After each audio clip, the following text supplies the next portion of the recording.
This show is produced by the Harwood Podcast Network. Hi, I'm Kevin Harris. We love making this show available to you free of charge. If you'd like to help us keep it that way, you can make a contribution to our Karma Jar. For more information, visit our website. Hey there, everyone. Today's featured guest is Bobby Jo Valentine. Welcome to Live from Basics.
Surface. There's a fire that's been burning on my mind, and its smoke signals a song that your love is almost gone, and you don't have much to say between those lines.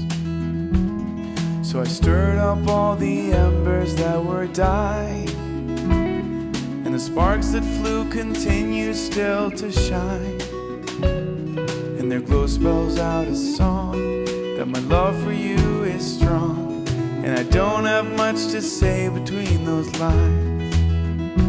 And I will walk with you till I can go no further, or until your hand removes itself from mine. And I will not go away if we see some darker days, and I don't have much to say between those lines.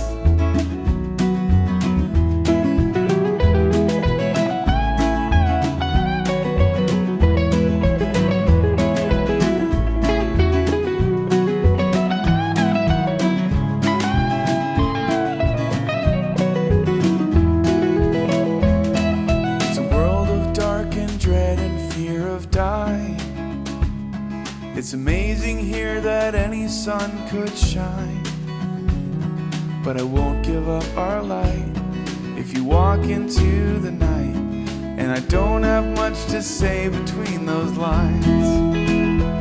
And I'll walk with you till I can go no further, or until your hand removes itself from mine. And I will not go away if we see some darker days, and I don't have much to say between those lines. Silver and gold won't buy me away from you, and nothing can steal away my time. From our story's bright beginning till one of us is through, I will walk you every step between those lines. And I'll stay with you till I can stay no further, or until your hand removes itself from mine. And I will breathe in every breath that our broken love has left, and I don't have much to say between those lines. And I will walk with you till I can go no further, or until your hand removes itself from mine. And I will not go away if we see some darker days, and I don't have much to say between those lines. No, I don't have much to say between those lines. No, I don't have much to say between those lines.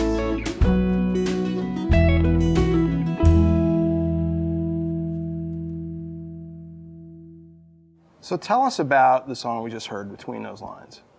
Yeah, so it's just kind of a love song about loving someone even at times when maybe they don't feel the same way. So it's kind of like fighting for the relationship. And I think that's like one of the most romantic things about one of the most romantic things you can think of is the idea that someone wants to stay with you forever and is willing to fight for you, even at times that you don't really feel the same way. So between those lines, it's kind of about that situation. Tell us about where you're from and where you grew up and what that was like. Yeah, so I grew up in Roanoke Park, California, which is about 40 minutes from San Francisco. And it was a cool little town of like 20,000 and really fun area. My parents were very loving. I was adopted 2 days after I was born. And my name, Bobby Jo Valentine, is actually my birth name. Oh, okay. Yeah. So my birth mother wanted to name me after her best friend, Bobby Jo, and her last name was Valentine. And my parents just upgraded that when they adopted me from Bobby Jo to Robert Joseph. So like my official name is Robert Joseph Parker. And that's why. That was my alter ego. Yeah, but when we went to like do music, Robert Parker is already like a famous wine taster, I guess, and like a famous mystery author, Robert B. Parker. So I would be Google search result number like 60,000 if someone wanted to hear my music, if it was Robert Parker. So we decided for Bobby Jo Valentine. So what were you listening to way back when? So I grew up in a really conservative Baptist home. And so we would only listen to like hymns or like, maybe a little more modern songs but they were written in the Baptist faith. So they were not really modern. but when I was like 13, 14, 15, I bought a tiny radio. And after everyone had gone to bed, I would put it underneath my pillow at night, and I would listen to like 2 to 3 hours of pop music before like finally going to sleep. I know, it was that, but it was the 90s, so there was good lyrics then. And so that was really influential to me. And then I went on to college and be a music director at a church, and it kind of translated into starting to write my own stuff. So under your pillow, who was coming out of your little radio?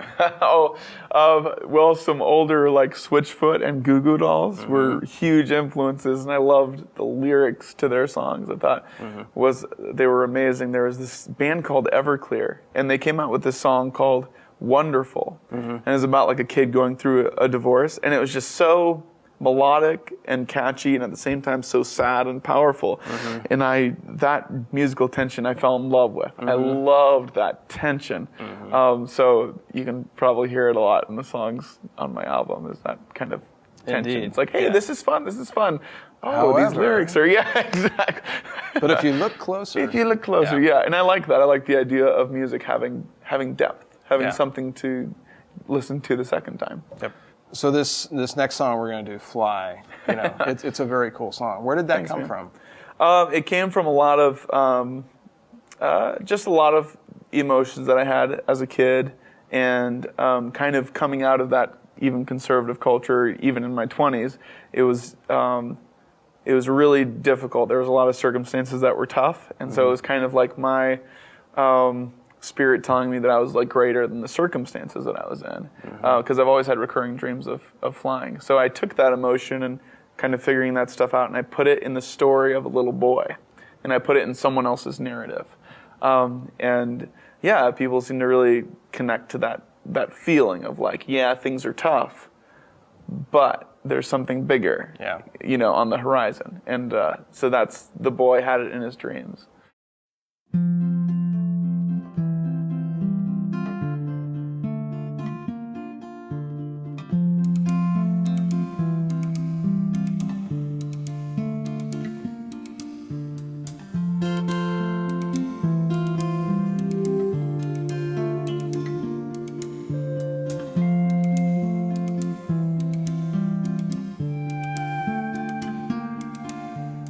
This is my room and it's robin's egg blue, and it's got a few cracks in the ceiling. This is my street where the Minutemen meet, and Dad says that I'll never be leaving. I'm 10 years old, but I know how to smoke, and the drinks help to cure the bad feelings. This is my home, and the sticks and the stones are made up of the darkest of things. But in my dreams I can fly and I soar, and my feet touch the sky, and it seems I can go anywhere if I try. And the world's not so dark when the clouds make it white. If there's no hope, tell me why. In my dreams I can fly.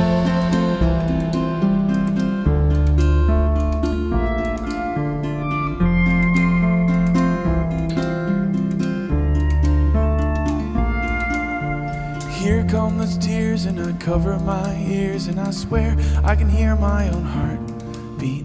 When they stop fighting to turn out the lights, I pretend that I'm already sleeping. After the violence, alone in the silence, just me and the secret I'm keeping. My dad tells me I'm not worth anything, and I've almost admitted defeat. But in my dreams I can fly and I soar, and my feet touch the sky. And it seems I can go anywhere if I try. And the world's not so dark when the clouds make it white. If there's no hope, tell me why. In my dreams I can fly. In my dreams I can fly.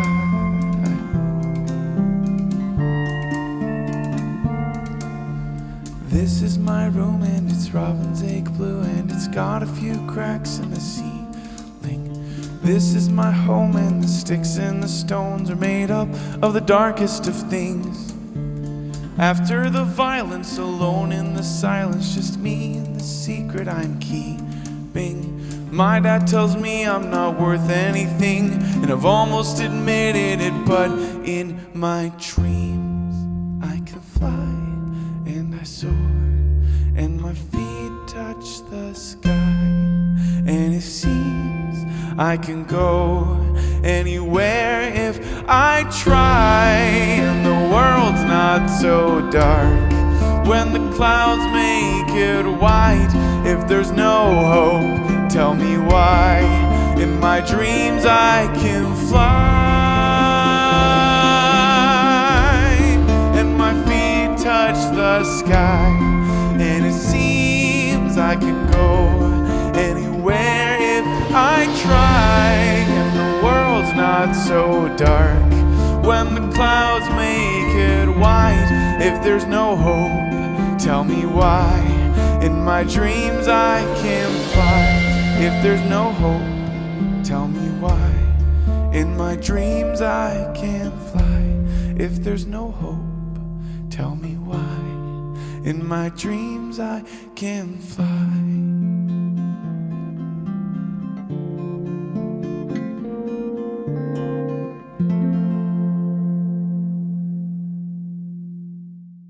So when did writing music come into your focus? Yeah, so I always loved writing like poems and short stories when I was a little kid. And when I started directing music at church, I did that like for 2 years after college. It was just, I just started writing songs was really natural. Mm-hmm. And it was cool. It was like another color palette to paint with. Mm-hmm. You know what I mean? So I was already writing poetry and short stories, but wow, now I can put music and it's going to have even more emotional depth. And so I launched right into it. So how old were you, do you think, when you started? Oh, I probably started writing my own stuff at around like 21 or 22 is when I started really getting serious about it. I'd write like casual ditties when I thought I was in trouble with my girlfriend or something. As one does. As you do, like yes. you do. But never like, okay, I'm going to write a song and I want to like sing this to people and have it impact people. More like, I hope this gets me out of trouble. Exactly. That's exactly what it was, yeah. So what's your day-to-day life like these days? Well, my day-to-day life now deals a lot with just the kind of essentials of the music business. Just a couple months ago, my other job was a children's magician. So yes, I would do kids magic shows on the weekend, and it was great because I could do like 4 or 5 of those, and then focus on music for the rest of the week, and that was a huge advantage for me to be able to do that, and kind of it helped me get my focus in mind, and now I'm starting to pull further and further away from kind of that world as music opportunities are starting to open up. Pulling away from the children's magic. From the children's magic world, yes, the world of, yes. I could make like a bunny disappear, that was, So were you like really good at magic? No. Oh, okay. Hence the doing kids parties, right? I was good at the bar is really low. Exactly. I was good at like performing and like engaging the kids, but like I never had the time or interest of like putting that skill into like where. You were never like Mr. Sleight of Hand. No, never. Yeah, never. So when you're writing one of these tunes of yours, what is your process? How do you go about it? I like to think that like the way that it works with me is tunes just kind of arrive. And they're a culmination, obviously, of like the years of experiences I've had in my life. But when it arrives, it'll hit at the strangest times. I never sit down and say, okay, today I'm going to write a song about X, Y, and Z. I'll be like running at the gym, and this line will hit me, and it'll be like, oh my goodness, and I'll have to run and like on a piece of like paper towel, write it down, and then from that will spring, a song. And Fly was definitely like that. My partner is in the antique business, and so while we were driving his van, picking up antiques along the way, I sat down and I wrote the verses to Fly, just on the way home from an antique run. And so it really arrives. Who knows, right? Exactly. It really arrives very, very random for me. Do you basically come up with lyric first, or do you come up with melody first, or does it depend? Yeah, they actually always come at the exact same time. Yeah. Yeah, so even if a chorus will come and then verses take a couple days or a week or so, that chorus, melody-wise, will be completely set. Just kind of as soon as it lands. And you have to be careful, because sometimes I worry that, like, is this my tune? Yes. You know what I mean? Like, this is really good. This sounds a lot like, exactly, yeah. Or even worse, like, this sounds a lot like that. What I'm gonna play? Oh, it's the exact. Oh, okay. Yeah. What albums do you have in your catalog these days? So right now, I just have my first album, which came out March of this year. So it's like still warm. So it's still warm, yeah, fresh out of the oven, yeah. So you can get it on my website.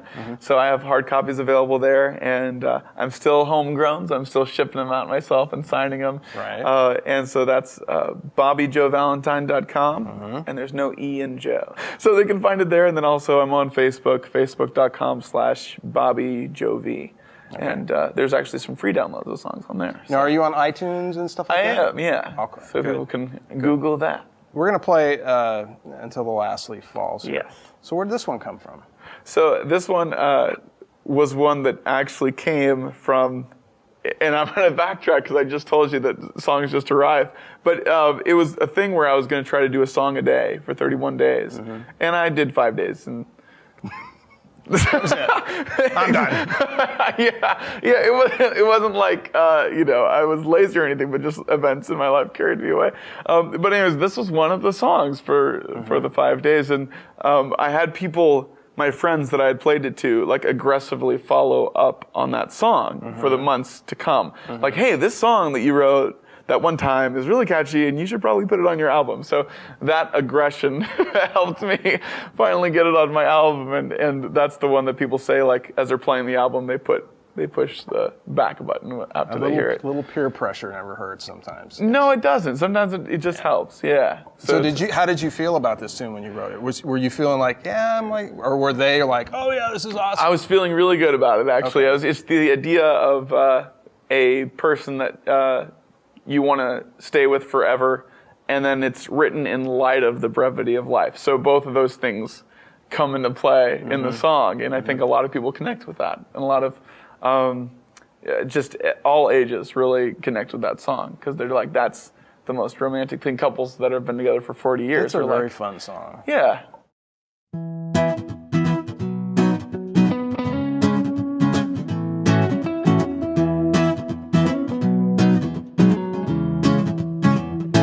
We are birds of a feather, so why don't we flock together and sing the same song a while? Let's be a fiddlestick and fiddle, even though we screech a little. It'll be worth it all to see you smile. And I wouldn't trade $1 million for the moments we share, because our lives are getting smaller by the tick-tick-tock of the clock as our hairs grow gray right before we fade away. So say you'll stay until the angels call, until we lose it all, until our hearts beat small, until the last leaf falls, until the last leaf falls.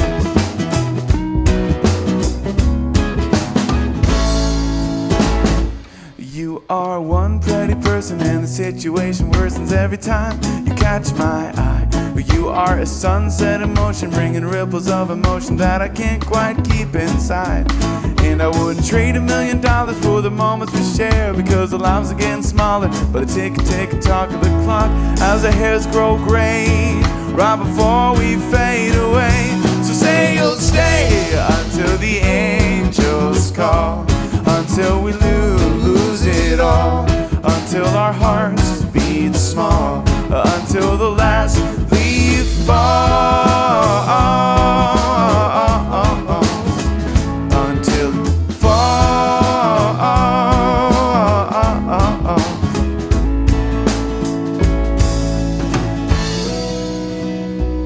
Father, time and the reaper have appointments to keep, and we will never know quite when. So let's use up every moment with a reverential tone that says we don't know how it'll end. And I wouldn't trade $1 million for the moments we share, because the lives are getting smaller, but the tick tock of the clock as our hairs grow gray, right before we fade away. So say you'll stay until the angels call, until we lose it all, until our hearts beat small, until the last leaf falls, until it falls, until it falls, until it falls.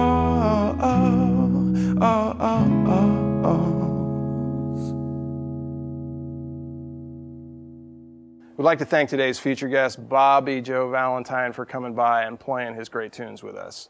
If you want more information on Bobby and how to get a hold of his music, go to our website and go to the Live from Basics show page, and we'll have all of his links and information there for you. Well, that's it for us. Catch you next time. We're out of here.